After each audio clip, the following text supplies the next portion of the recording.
আসসালামু আলাইকুম দর্শক বন্ধুরা, সবাই কেমন আছেন? আশা করি সবাই ভালো আছেন।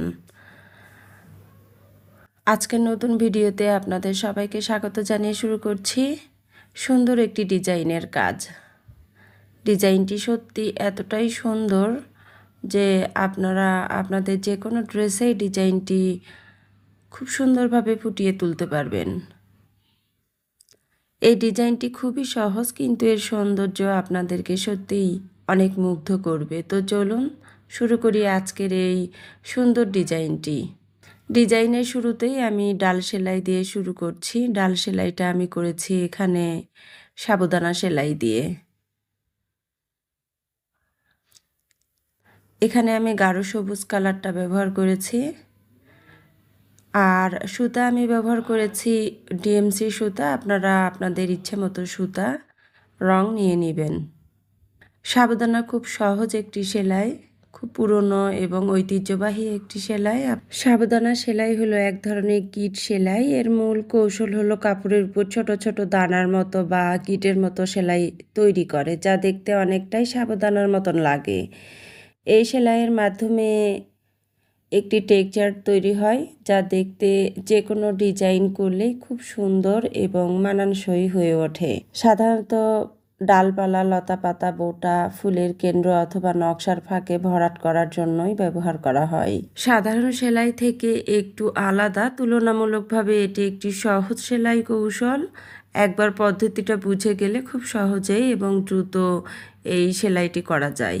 অনেক সময় মুখে বর্ণনার মাধ্যমে সেলাই পদ্ধতিগুলো বর্ণনা করে বোঝানো সম্ভব হয় না, তাই ভিডিও মনোযোগ সহকারে দেখলে অনেকটা আপনাদের হেল্প হবে।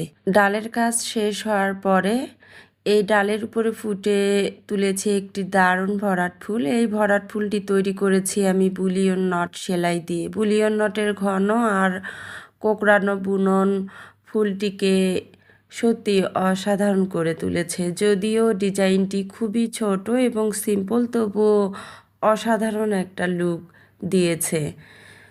আমি ফুলের জন্য এখানে হলুদ এবং সাদার শেড সুতা ব্যবহার করেছি।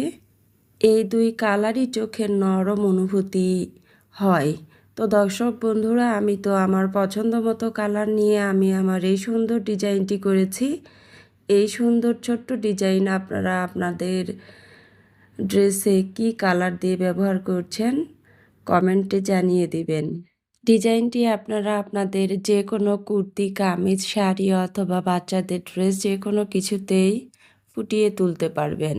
ফুলের মাঝখানটাতে আমি ফ্রেঞ্চ নট দিয়ে ফিল আপ করেছি, আর এই পুরো ডিজাইনে ঘিরে আমি কিছু পাতা রেখেছি, আর এই পাতাগুলো বুলিয়ন দিয়ে আমি সেলাই করেছি। সাধারণত পাতা তৈরি করার জন্য শার্টিন অথবা যে কোনো ভরাট ব্যবহার করা হলেও আমি এখানে ছোট ছোট বুলিয়ন নট দিয়ে পাতাগুলো করেছি।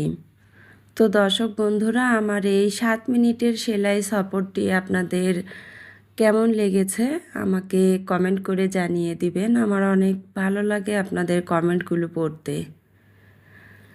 আর আজই যারা আমার চ্যানেলটিকে ভিজিট করছেন, চাইলে আপনারা এ ধরনের ডিজাইন পছন্দ তালিকায় হয়ে থাকলে আমার চ্যানেলটিকে সাবস্ক্রাইব করে থেকে যেতে পারেন চ্যানেলটির পাশেই। এবং আপনাদের এই ডিজাইনগুলো যদি প্রয়োজনের তালিকায় হয়ে থাকে, তাহলে আমার চ্যানেলে আরও অনেক ধরনের ডিজাইন দেওয়া আছে, চাইলে আপনারা আমার ডিজাইনগুলো দেখে নিতে পারেন। আর কথা বাড়াবো না, এখানেই বিদায় নিচ্ছি আপনাদের কাছে। সবাই ভালো থাকবেন, সুস্থ থাকবেন এই কামনায়। আপনাদের সাথে আবারও কথা হবে আমার পরবর্তী ভিডিওতে। আমার পরবর্তী ভিডিও দেখার অনুরোধ করে সবার কাছে আমি বিদায় নিচ্ছি। আল্লাহ হাফেজ।